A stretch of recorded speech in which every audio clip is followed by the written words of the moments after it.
Greetings ladies and gents, and welcome to today's Reddit Quickie video, taken from the HFY subreddit called Mostly Human, written by LgFatherAnthrocite. The link to the original will be down below, and as always, I hope that you enjoy. The scanner passed over the prone figure, moving from head to toe and back again, making half a dozen passes before finally stopping. The scanner folded itself up into the ceiling and left the room empty, except for the raised table and the body that lay on it. In the nearby control room, several scientists and military officers examined the results of the scans. 40% of the creature is what appears to be cybernetic replacements, one said with the technical staff, and almost all of the organic muscle tissue are augmented with fine weave or polymer strands.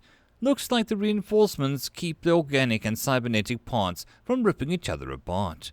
There also appears to be a thick layer of what looks like carbon nanotube helices bounded to most of the skeletal structure, probably more reinforcement. The chief military officer examined the overlay image of the critical eye, looking for everything that resembled a weapon in the ghastly projection in front of him. There appeared to only be one power supply in the whole thing, and nothing that resembled a barrel for projectiles, or lenses for lasers. In all, the metal parts of the creature were made mostly of high-torque motors, gears, and wiring. There was a small jumble of circuits just below the power supply, clustered near the base of the creature's central anterior nervous channel, from which spread out an impressive number of microfilaments running nearly every part of the creature, flesh and metal alike. My eyes may be deceiving me, but it looks like there are no weapons in any of the augmentations. Anyone else seems anything suspect? There was a muted round of affirmations, and nothing resembled anything known to weapons in the implants.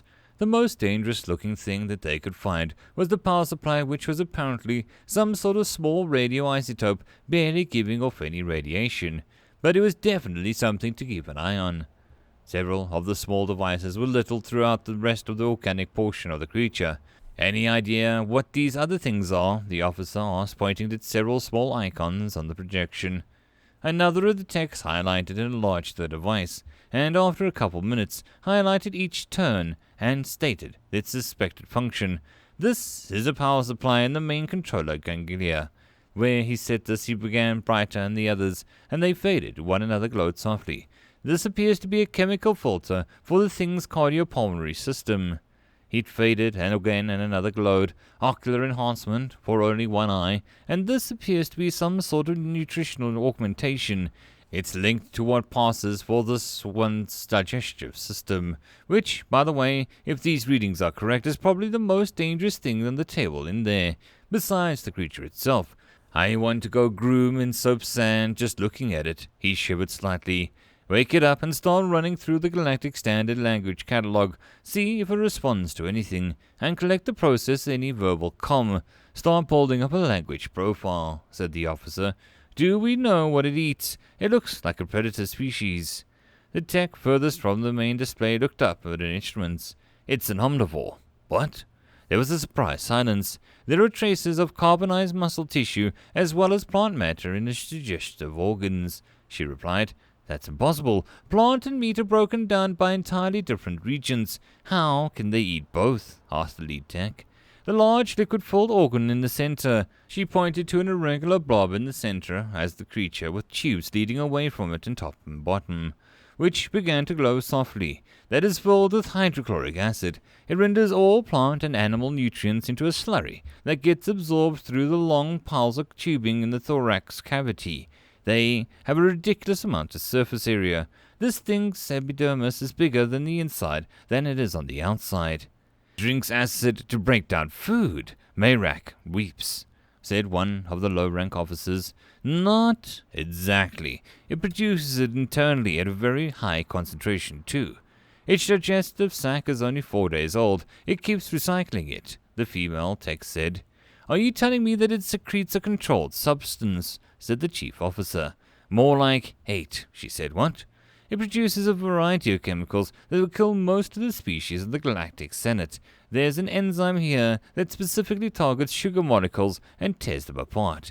A chemical so addictive that it is outlawed in nearly every planet in the known galaxy, and another that was such powerful stimulant that a few drops would make your Jonik explode in your thorax cavity. That's the bad stuff. The room stood silent for several minutes before the information was processed. Which implant makes these chemicals? Asked one of the lower-ranked officers in the room. They come from the organic parts. The extended neural mass on its head makes the delightful soup of chemicals that would probably show you the face of Murik right before you collapse into a quivering puddle of petroflesh. The officer blinked rapidly the moment before taking half a step back. Why did they bother going with cybernetics? These creatures are walking, talking chemical warfare factories, said another of the lower-ranked officers.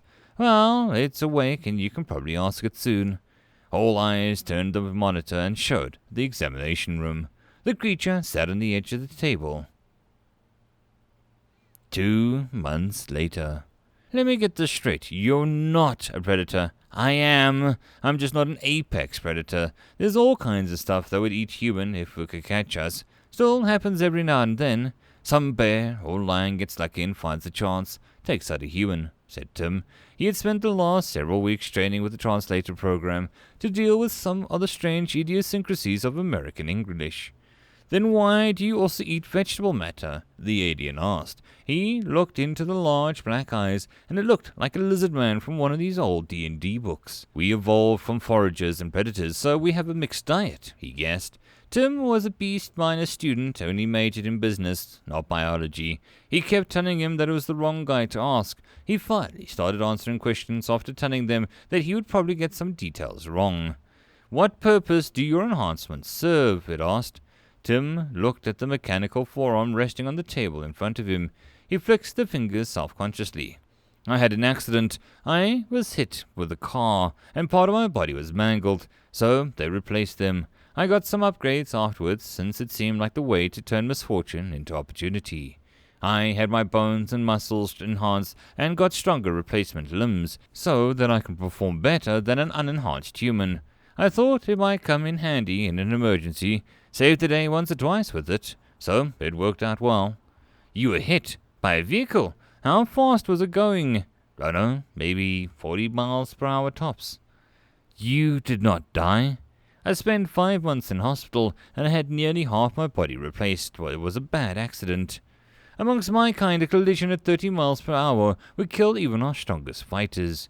20 would be sufficient for most of us, and the loss of any limb is almost always fatal, unless it is surgically removed due to the breaking of bones. They cut off your limbs for broken bones, Tim asked, looking horrified. Is that not why they cut off your limbs? The alien asked. No. They took them off because the bones were shattered into small pieces, and the muscles were shredded. I broke this arm when I was like 23, and I just needed a cast for 6 weeks. All better. I mean, they set it straight again, and after that it just needs to be kept still while it heals.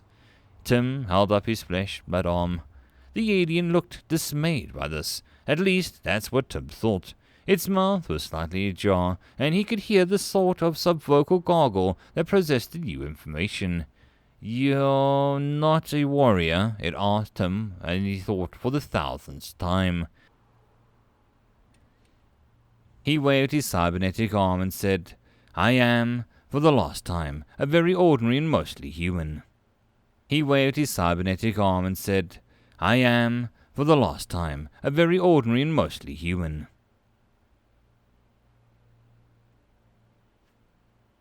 P.S. With all the changes in YouTube recently, it has become more a case of when my account will get banned rather than if my account will be banned, the same as everyone else. If you look down below, there is a link to my SoundCloud account where everything gets backed up. I recommend that you follow that account just in case something happens to this account. Other than that, everything will still continue as normal. Thanks. Cheers.